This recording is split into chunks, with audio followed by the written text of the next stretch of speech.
Hi guys! Welcome back to my channel. So in this video, ay magre-review na naman tayo ng isang lending application. Ayan, and sabi dito sa kanilang application guys, na up to 40,000 pesos ang ating pwedeng utangin sa kanila. Ayan, and ayon sa kanilang application guys, ay napakadaling mag-process sa kanilang application.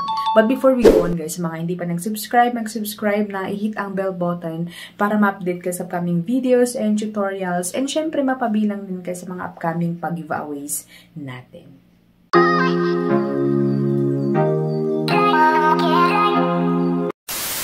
Welcome and welcome back to my channel. So in this video ka guys is magre-review na naman tayo ng isang lending application. And ayon sa kanilang application guys is reliable daw ang kanilang application guys. And sabi dito guys 1,500 to 40,500 or 40,000 ang pwede daw nating ma-loan. Ayan. Loan term ito 91 days to 250 days.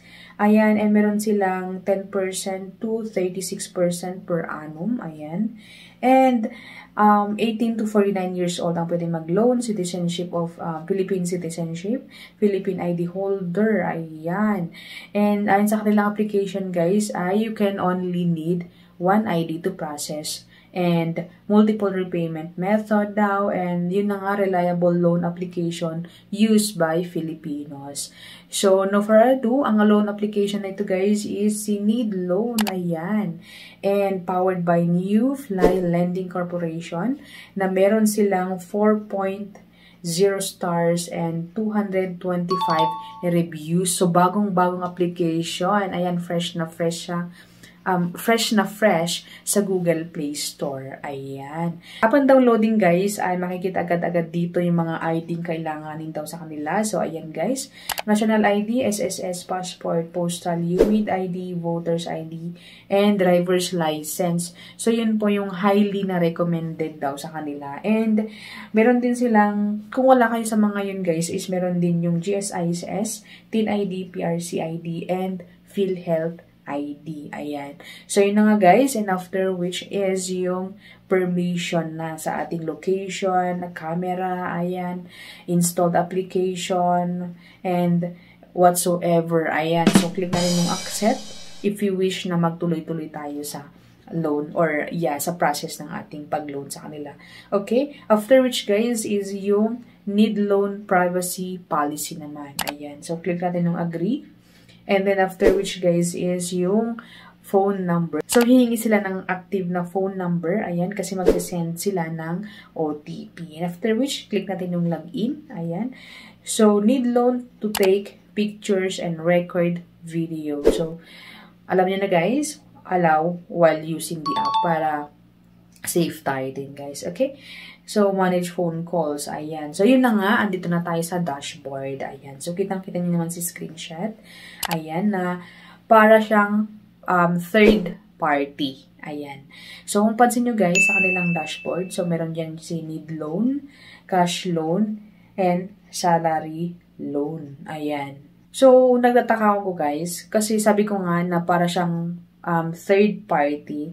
Pero, sorry dito, need loan, cash loan, salary loan. So, parang bracket lang siya. Kung anong gusto mo. Kung kunyari, paid ka na sa need loan, o sa inutang mo sa need loan, is mag-upgrade dito, mag-upgrade, and yung cash loan naman ang maa-unlock.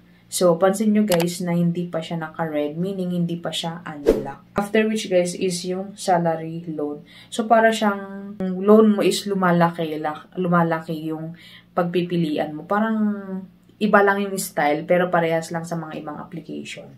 Okay? So, click natin yung apply sa need loan kasi yun po ang naka-red. Ayan. Dito na, tatanungin ang ating basic information. Syempre, yung date of birth, gender, marital status, email, loan purpose, ayan, type of residence, current address, education, alternative phone number, and Viber, optional, kaya pass natin yun, guys. And after which, guys, is yung work information naman natin. So, occupation, employment type, payday, monthly income, ayan. So, pagkatapos nating sagutan ay next step na tayo. So, yun na. Mangangailangan sila ng apat naman dito guys na contact reference. O yung mga contact na pwede nang tawagan in case na hindi po tayo sagutin or hindi po natin sagutin yung mga calls nila or due date natin, ganyan. Sila po yung kukulitin. So, be sure guys na alam nila na nilalagay natin sila as contact reference. Ayan. So, dito na sa identity information. So, si pa ID and yung pa-selfie. Ayan. So, first name as seen on the ID, middle name, last name, and yung ID type. So, nasabi ko na yung mga ID type kanina. So, kung hindi nyo pa nakita guys, ay ayan na sa screen. Ayan. So, national ID, SSS, passport, postal, UMID ID, voters, driver's license, GSIS, TIN ID, PRC, and yung PhilHealth ID natin. So, ayan. So, picturean natin yung ID natin, of course. Picturean natin front and back. And then, yung pa-selfie ni Mayor. Ayan. So, yun na nga. At after natin i-upload and yung mga basic information natin, andito na tayo sa withdraw method. Kung saan natin kukunin yung pera in case na itutuloy natin yung loan. Ayan. So, si GCash, CoinPH, PayMaya, GrabPay, StarPay, Mluwilier, RD Pawn Shop, and yung bank. Ayan. So, syempre, meron silang designated na kung magkano ang ating i-withdraw. Ayan. Or kung magkano utangin natin, meron silang processing fee. Like yung GCash is 25 pesos. Ayan. So, ayun na nga guys. So, loan application. So, meron silang pa-calculator. Ayan. So, up to 1,000 daw. And pera natin within 150 days. Ayan. So, ayun na nga. At next natin, para makita natin, kasi hindi naman yun yung final na total ng ating loan. Or kung yun man ang loan natin is, titignan natin mga bawas. Ayan. So, yun na nga guys sa ating loan confirmation. So, loan amount is 1,000 pesos. Platform fee, ayan, is 420 pesos.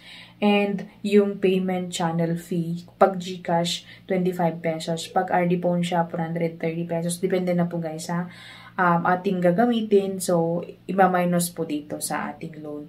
So, computing na natin yun guys. And yun pong ating ma-receive. So, halos half ng amount or half na talaga ng amount na ng ating loanable amount yung ating marireceive. So, approximately 500, ayan. And lesser than 600. So, compute din na natin, guys. Ayan, and loan period daw is 150 days. Oh, diva. But then, sabi dito, repayment schedule is 7 days, guys. Ayan, so 7 days. Hindi po siya 150 days. So, huwag kayong magpaniwala guys. Ayan. So, if you wish to continue, then click yung submit. Ayan.